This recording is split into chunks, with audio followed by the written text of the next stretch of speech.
거침없는 하이킥을 날리던 남가주 가스값이 지난 주말부터 갑자기 하락세로 돌아선 가운데 추수감사절쯤에는 지금보다 갤런당 1달러 정도 더 하락할 것으로 전망돼 운전자들에게 희소식이 되고 있습니다. 지난 4일 기준 미국산 원유가는 배럴당 84.22달러를 기록하며 하루 만에 5.6%나 급락하는 모습을 보였습니다. 이 같은 하락폭은 지난 1년 동안 1일 하락폭으로는 최대치에 해당합니다. 국제 원유가는 5일 더 큰 폭으로 가격이 떨어졌습니다. 5주 안에 최저치에 해당하는 배럴당 82.24달러에 거래됐습니다.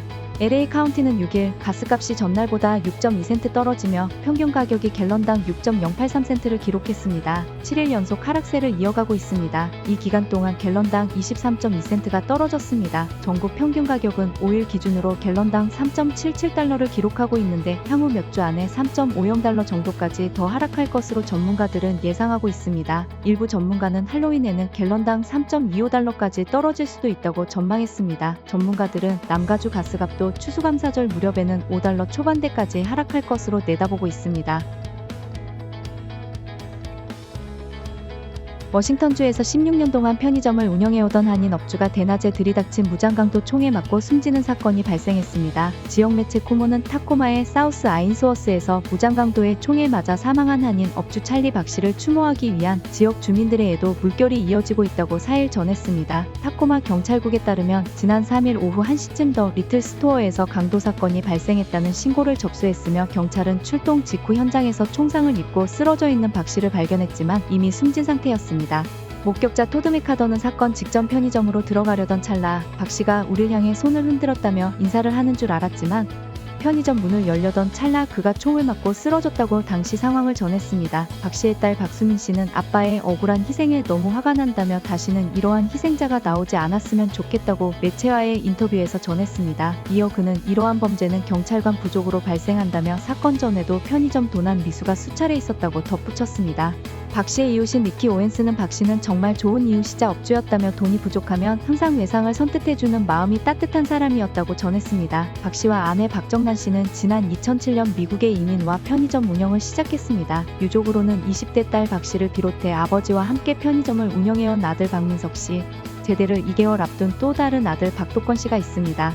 한편 박수민 씨는 고펀드미 페이지를 개설하고 그는 헌신적인 남편이자 사랑을 주는 아빠, 소중한 친구였다며 아빠의 부재는 우리에게 채워질 수 없는 공허함을 남겼다고 전했습니다. 목표액은 10만 달러로 5일 오후 3시 현재 14,500달러가 모금됐습니다. 경찰은 현재 용의자를 수색을 위해 인근 감시 카메라 확보에 나섰습니다. 또 용의자 및 사건에 대한 제보를 당부했습니다. USC 캠퍼스 내부인과 의사로 근무하는 과정에서 수백 명의 여성을 성적으로 착취한 혐의로 기소된 조지 틴돌 박사가 법정 출두를 앞두고 4일 자택에서 향년 76세로 숨진 채 발견됐습니다. 틴돌 박사의 변호인인 레오나드 레빈 변호사는 틴돌 박사와 그 가족의 지인이 그와 연락이 닿지 않자 집을 방문해 침대에 숨져있는 틴돌 박사를 발견했다고 밝혔습니다. 레빈 변호사는 틴돌 박사의 시신을 발견한 지인 생각으로는 틴돌 박사가 이미 여러 날 전에 숨진 것 같다고 말했다고 전했습니다.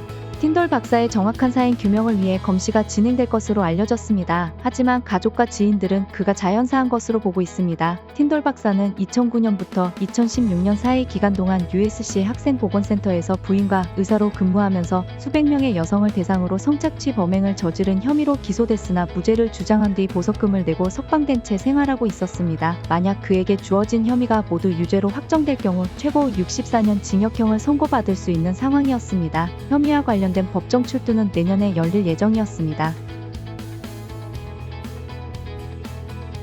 한인이 운영하는 다이아몬드바 요양시설 해피홈케어에서 지난 6월 발생한 살인사건에 대해 추가 정황이 공개됐습니다. LA 카운티 검시국 데이비드 심슨 검시관은 사건 현장에서 숨진 피해자 박희숙 83씨와 모니카 이 75씨가 발견된 곳은 요양시설 건물 뒤편 화장실이었다고 최근 이스트 베이타임주가의 인터뷰를 통해 전했습니다. 그는 당시 피해자들의 머리에는 비닐봉지가 씌워져 있었고 목에는 테이프가 감겨있는 상태였다고 말했습니다.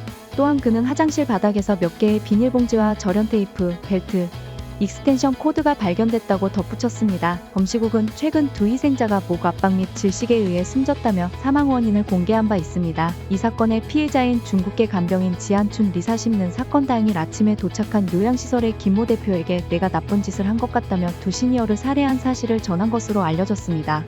검시국에 따르면 피해자 박 씨에게서 치매 치료제 등 3가지의 약물이 검출됐습니다. 박 씨는 당뇨병과 치매를 앓고 있었으며 최근 왼쪽 손목이 골절된 것으로 나타났습니다. 이 씨에게서도 한 가지의 약물이 검출됐지만 사망 사인에 기여하지 않는 것으로 보인다고 심슨 검시관은 전했습니다. 한편 피해자 리는 보석금 400만 달러가 책정된 채 현재 수감 중입니다.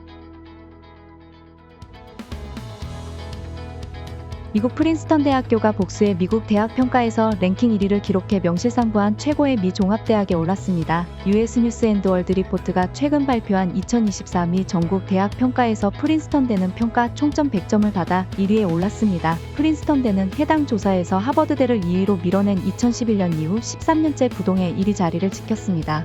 미국에서 가장 오래된 US 뉴스 앤드 월드 리포트의 대학 평가는 최근 몇 년간 대학 현실을 정확히 반영하지 못한다는 비판을 받고 일부 명문대가 보이콧을 선언하는 등 홍역을 치렀습니다. 이에 US 뉴스 앤드 월드 리포트는 올해 평가에서 평가 지표를 개선했습니다. 장학금을 받는 저소득층 학생 졸업률 등의 가중치를 높이는 한편 졸업생 성과 등을 새로운 지표로 채택했습니다. 반면 졸업 동문의 기부금 실적, 최종 학위 교수진 및 강의 규모 등 상위권 대학에 유리하다는 지적을 받아온 평가 지표를 제외했습니다.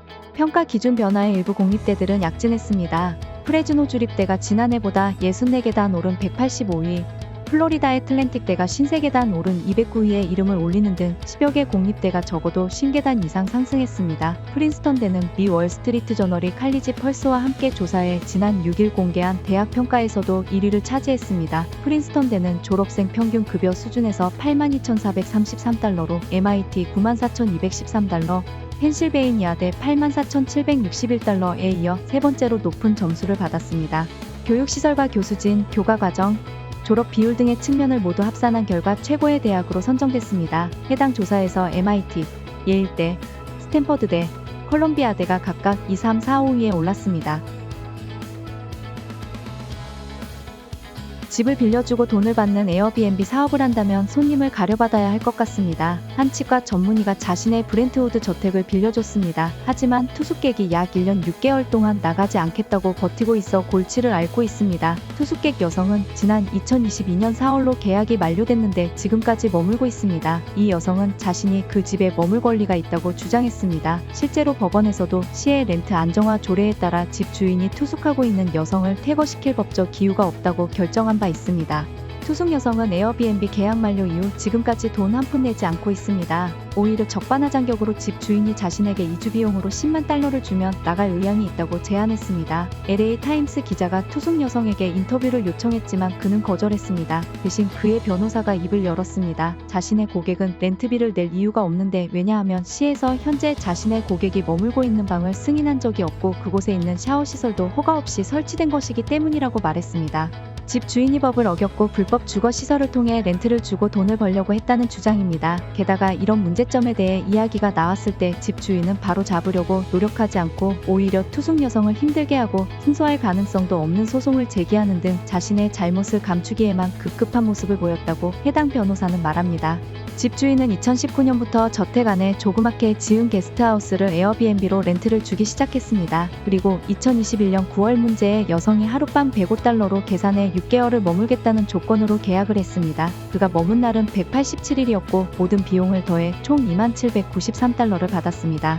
하지만 계약 만료 한 달 전쯤부터 여러 크고 작은 문제가 발생하면서 집주인과 투숙객 사이에 갈등이 생겼습니다. 이 과정에서 집주인은 숙소와 금전 제공 등으로 달래고 회유했지만 투숙 여성은 지금까지 540일 동안 그 숙소를 무료로 사용하고 있습니다. 앞으로 이 사건이 어떻게 해결될지 많은 사람의 이목이 집중되고 있습니다.